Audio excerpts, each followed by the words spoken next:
We're on to our next guest. Yes, we are. In the studio today we have Jorge Bellajos.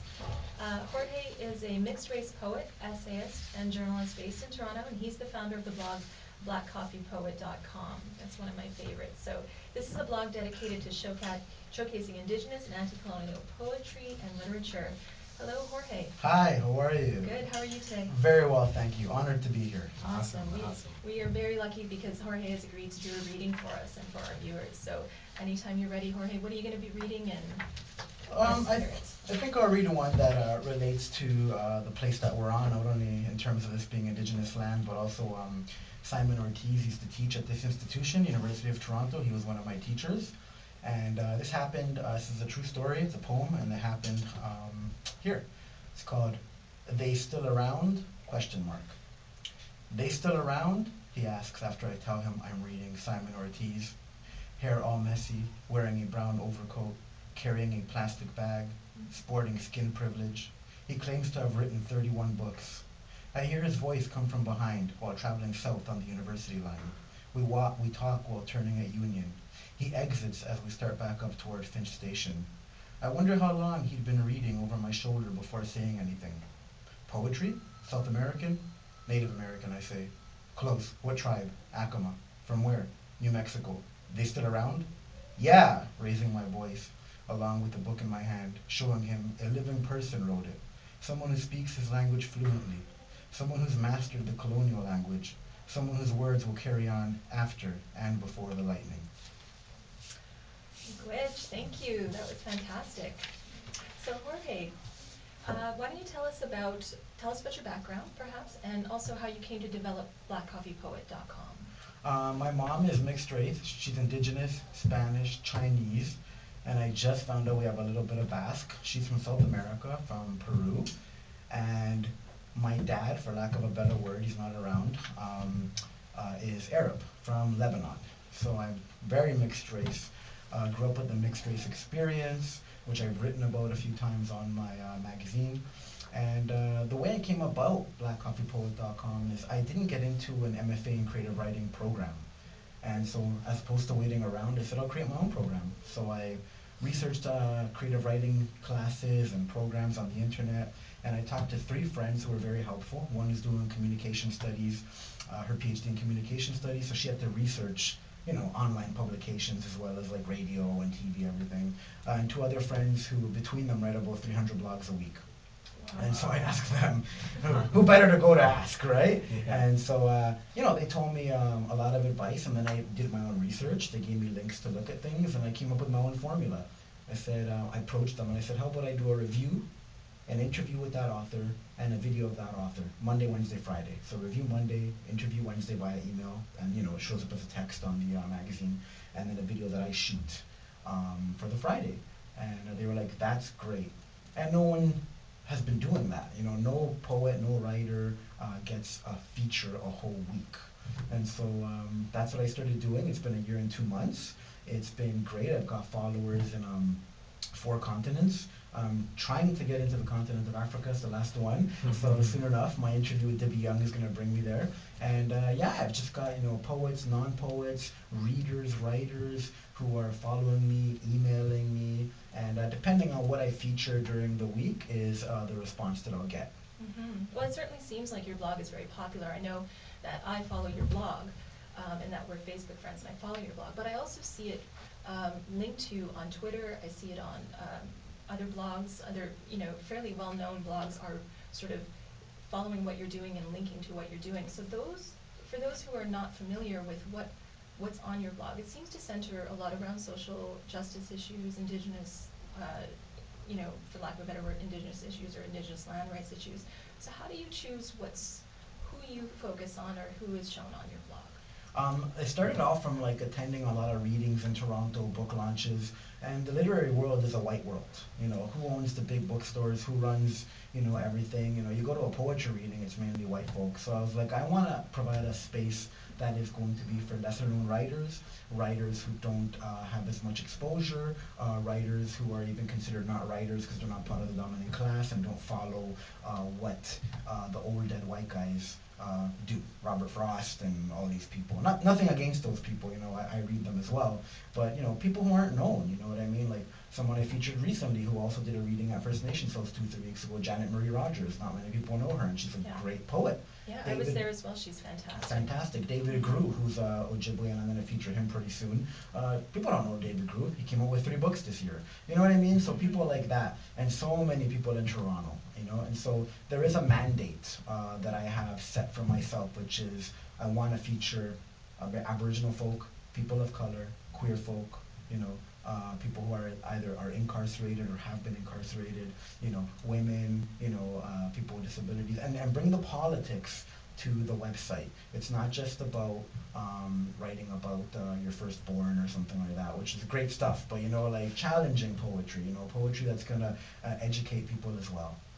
Well, it certainly seems like you know, along with the sort of themes of social justice and perhaps the underrepresented, there's also a lot of timely issues that make its way into your blog. I know this week you featured a video roundtable discussion on a recent book that was released about Rena Virk. Yes. Do you want to talk a little bit about that? Sure. I'd been Rena Virk in my life was somebody with a face and no name, and then later a name without a face. I would keep catching the end of the telecasts, and who's this woman? You know, I'd see this, you know, this brown woman on TV, young woman, and then I didn't know who she was.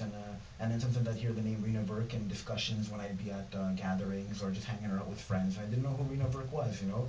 And then I saw the launch for the book announced at the Toronto Women's Bookstore about, I don't know, May or something like that. And then I decided to go. I was like, I want to know about Rena Virk. And then I ended up knowing one of the editors, loosely, not very well. And I decided, you know, I said, you know what, I'd like to do a week on this book. This book is not poetry, it's an academic book, but it's one of those academic books that you can actually read.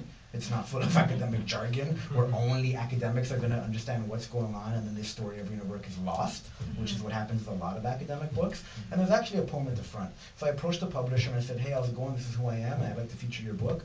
A week later, he sent me the book. I had a couple meetings with one of the editors and then stuff over email. I'd been planning this since May, and it was a very, very, very successful week in terms of exposure, which is what I wanted to do. And the reason I did it on November 14th was she was murdered November 14th, 1997. She was 14 years old, and it was 14 years ago that day that she was murdered. So 14, 14, 14. And we did a round table, and I reviewed the book, and then I interviewed one of the editors, and then we had a local poet say some poetry, and she was actually in Victoria when it happened, read the poem at December 6th, which is to stop violence against women, and she read it for the magazine, for blackcoffeepoet.com. So it was a good week in terms of exposure, and I had a lot of people write me, and they're very happy. They'd forgotten about the case. They're wondering what's going on, and they're also happy to see that we brought a different perspective, that race was part of the case. And that's what happens with my magazine, blackcoffeepoet.com. I do focus a lot on race. Even the people that I feature are a lot of people who are racialized or described as minorities, or we're treated as second class or third class citizens. That's who I really feature on blackcoffeepoet.com. Yeah, and that certainly comes through. And in terms of the Rena Virk video roundtable, that was something that was mentioned to me by a bunch of people that I weren't even aware actually read your blog. So I know it got a lot of exposure. Awesome. So Jorge, I see that you're wearing the Johnny's t-shirt. Yeah, the Johnnies are a local band. I interviewed 2 of the members for Extra. I also write for Extra, which is the national queer newspaper of Canada, and interviewed them. I went to one of their shows, and then I featured them on blackcoffeepoet.com in June. In June, I did a whole month on, and it was all like Aboriginal people, and so they had a whole week. And so I got to tape them and spend time with them, and I featured them in 2 mags, and I got one of their t-shirts. And not only is the t-shirt pretty cool, but I'm supporting a local group, and I'm also supporting an Aboriginal group, so I'm pretty, happy about that, and they're queer also, so, just supporting a lot of people by wearing one t-shirt. Great. Well, to that end, we want to support as well. So we're going to play the Johnnies. We're going to play Donna Awesome. Wanna, and we will be back with Jorge Villajos after the break. Excellent. Sorry, I didn't know if you wanted to jump in. No, that's all right. That was awesome. Just let me know if you do.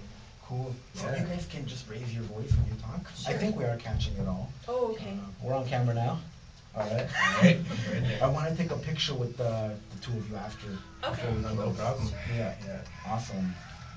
So after this, Jorge, I was just going to sort of talk about, you kind of already touched on a sense of who visits and reads your blog, I was going to ask you about the benefits of blogging versus, say, traditional print media, Okay. and what's the political impact of blogs, like Okay. blogging as a form of activism, or how Okay. you feel about that. So, Sure. is there anything you specifically wanna? I want to mention some future weeks coming up. Okay. And yeah, whatever else. I'm totally cool with all the questions. Cool, Yeah, cool. thanks. Yeah, this is awesome. I think this is the song that we featured. I taped them in the studio, Donna Wanna. Awesome. Yeah. Yeah. Yeah. Actually, my friend Danielle, she owns that restaurant, that Persian restaurant, the Pomegranate. She told me, she's like, oh my God, I just saw on, because she saw you on my Facebook. So Oh. she went to your Facebook, and like she loves you now. She said like she wrote to you and you wrote her back, and she just loved the whole thing about Rena Vert. Oh wow, Yeah. awesome. Cool. Okay. Yeah, I got a lot of people writing and stuff like that.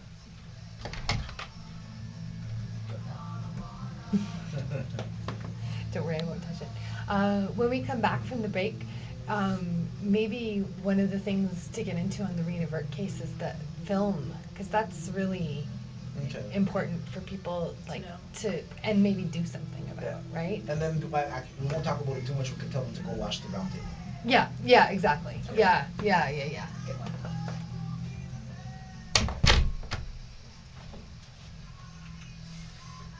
Well, you guys are a good combo, I gotta say. Oh, thanks. Yeah, I This is think you only our guys are third cool. show together. Yeah. Oh wow. Yeah. Do you Doing want to do good. the intro after to say where? Yep. Okay. Sure. Just give me a little signal if you want to interject at all. Yeah. Okay. I love Wendy. He's awesome. He saved me so many times. He's a pro. Oh yeah, that's what you're here for, to support each other. Susan's awesome too. Oh, Yeah. thanks, Yeah. Lindy. You don't have to say that, but thanks. I'm learning. And did you want me to end with a poem? What's that? Did you want me to end with a poem? Hey, that'd be great. Yeah, that would be Okay. cool. Let's do that. Got you. Did that come across well? Yeah. Oh Okay. yeah.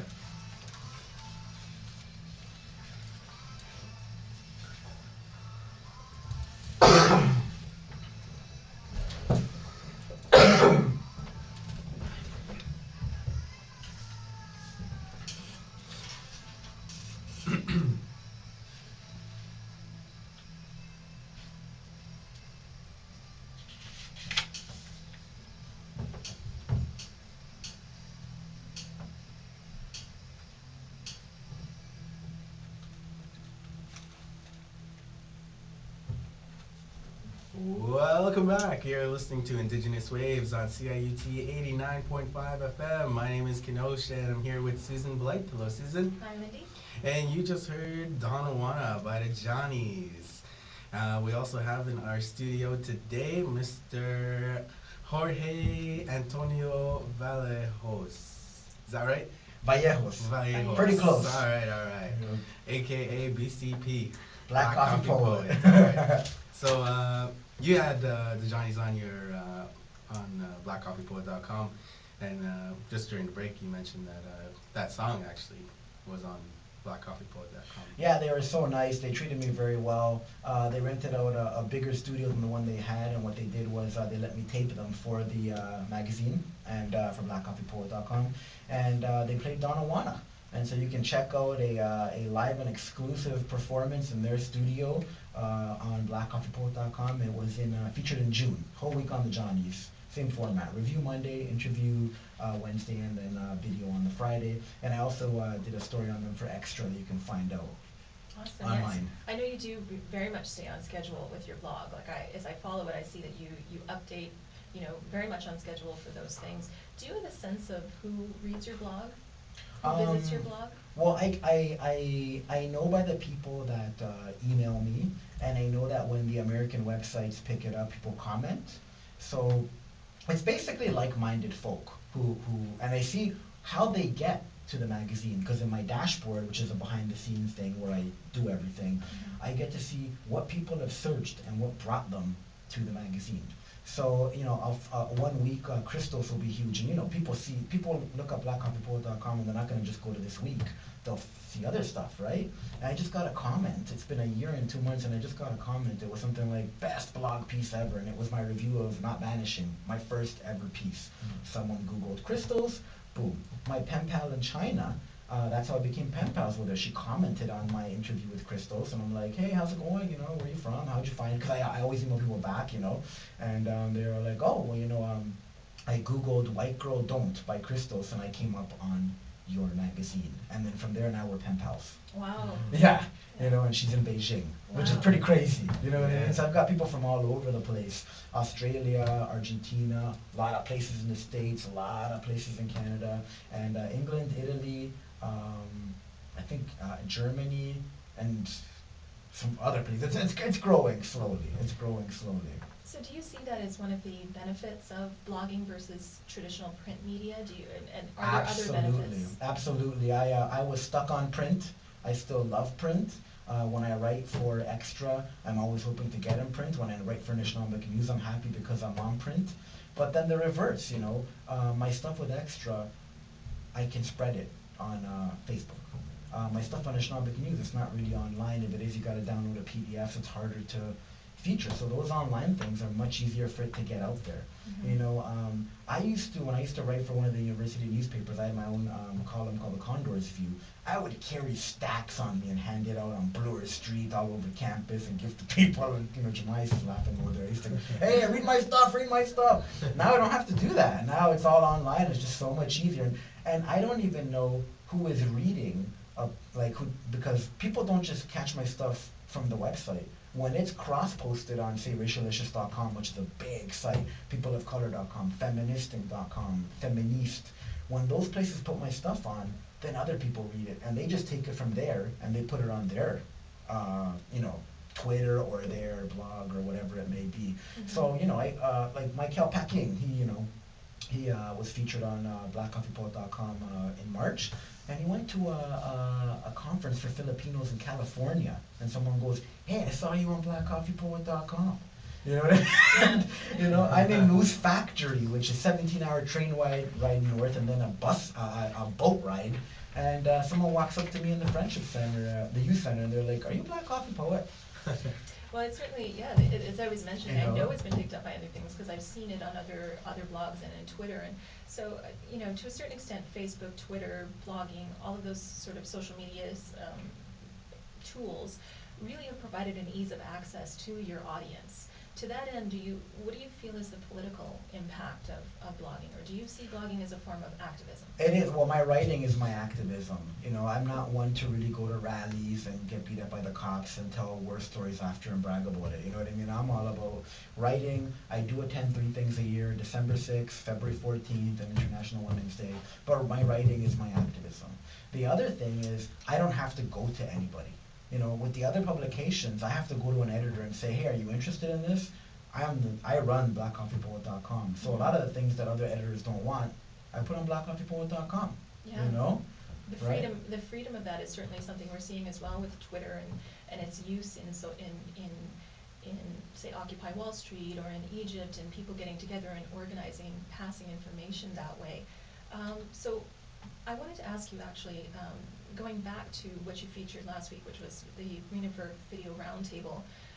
Something was mentioned in that video that I didn't actually know, so I learned it from blackcoffeepoet.com, which is that there's a movie being made about Rena Burke. So maybe you could just let our listeners know a little bit about that and what the problematic aspects of that. Oh, absolutely. Tara Atluri, who's an academic and was in the book, and she has an amazing chapter. The book is called Rena Burke, Critical Perspectives on a Canadian Murder, and it was reviewed on blackcoffeepoet.com, as well as the roundtable on top of it. November 14th, you can check that. But Tara Atluri, what she did was she mentioned, and we had in the meeting before the video, she said, I want to talk about how this film is being made about Rena Burke, and it's being done by the company owned by Reese Witherspoon, which is Hollywood, which means they're probably going to mess it up and, you know, erase race like the Courts did and all these other books and plays that came out after the murder, and erased race, and they won all these big awards. And so the really problematic thing about it, not only that they're making a film and they're most likely going to mess it up, but Warren Glowatsky, who is one of Rena Burke's killers, who did 7 years, he's a paid consultant on the film to make sure they get it right. So he killed a woman, and now he's making money off of this killing. So, but you can learn more about that by watching the roundtable. Tara Ellery goes into it in depth, as well as so many other things. Sheila Bhattacharya is on it, and his Mandeep Kaur, and three women, South Asian women, who talk about the case from a very different perspective than you'll ever hear on even the CBC, which is our most lefty thing in Canada. Absolutely. So absolutely, people should go and it's www.blackcoffeepoet.com. Yeah, exactly. Blackcoffeepoet.com. And where else can people connect with you aside from your blog? Well, I'm on Facebook as Black Coffee Poet. That's my identity on Facebook. There's also a Black Coffee Poet page, so please like that. Gotta vamp that. And then I'm on Twitter as Black Coffee Poet. And that's. You are on Twitter now. I am. I'm just having trouble using it, so maybe I can get a tutorial from you. Yeah, yeah. As long as you follow me, I'll follow you. You got it, of course, absolutely. So yeah, I'm on Twitter, and that's gonna grow as well. But on Facebook, you can friend me, and then you're gonna be getting updates every day about what's happening on the site, or I post other people's stuff, and just news that no one really knows about and stuff like that. Yeah. So that's where you can find me on Facebook, on Twitter, blackcoffeepoet.com. Obviously, and my email is blackcoffeepoet@gmail.com. Yeah, and I also hear you have an event coming up partnering with Ampava. Oh yeah, well I will be featuring in January. Most likely, I'm talking with Leslie about that. I'll be doing a reading there. It hasn't been finalized, but most likely will. And then what I've got coming up, I have a meeting tomorrow with someone, Deb Singh from the Toronto Rape Crisis Center, who I did a video with last year around December 6th. And for people who don't know, December 6th is the day to commemorate the 14 white women who were killed in Montreal. But there's more women in Canada who are suffering violence or not here anymore because of violence. And so that's what I do my week on. I focus on Aboriginal women, Latino mestizo women, women of color, trans women, sex workers, queer women, disabled women. So I'm having a meeting tomorrow to do another, hopefully, round table around that, and we're having the book The Color of Violence reviewed, and I'm still figuring the rest of the week out. But you can catch a one-on-one interview that I did last December 6th with Deb Singh. It was just the two of us, and we talked about the politics around December 6th. But this year it's like I want to have a roundtable. And then December 17th is the day to honor and remember women, sex workers, who have suffered violence or aren't here because of violence, and also to stop the violence against sex workers. And but that we're focusing on sex workers of color. So those are two big things coming up. And then I do February 14th, missing and murdered Aboriginal women, and then I'm doing a lot of things. I have a week that I'm focusing on consent. Talking about consent. I'm planning that out, and some more roundtables, and of course poetry all year round. So and special weeks like the one I just mentioned. Yeah. All right, George. We got about 2 minutes left here on the show. So I believe you have one more reading for us, right? Yeah, I'll read one short poem here. Okay. Just before we get that, I'll just like to thank everyone who helped out on the show today. I'd like to thank Jemai Stacasa for producing, Susan Blake for co-hosting. I'd like to thank our guests that were on the show earlier, Clayton Samuel King, Janice Toulouse, and Vanessa Dion Fletcher. And a big thank you to all our listeners. Keep tuning in every week. We love hearing any kind of feedback. You can get us on Facebook, Twitter, or Gmail. And of course, a big thank you to you, Jorge. Oh, thank you very much. It's an honor to be here, and thank you for supporting blackcoffeepoet.com, and in turn I support Indigenous Waves. All right. Thanks, Jorge. So this is a short poem called I Use My Mother's Last Name Because. He wasn't the one who boiled the pieces together that are now me. He wasn't the one who carried my weight, sore back, swollen limbs, sickness. He wasn't the one who fed me, collecting coupons, hauling groceries, hot stove. He wasn't the one who visited me in the hospital, broken spirit like my bones. He wasn't the one who bailed me out of jail, tearful nights, orando a la Virgen. He wasn't the one who manned up, struggled, strived, pressed on to provide. He wasn't the one.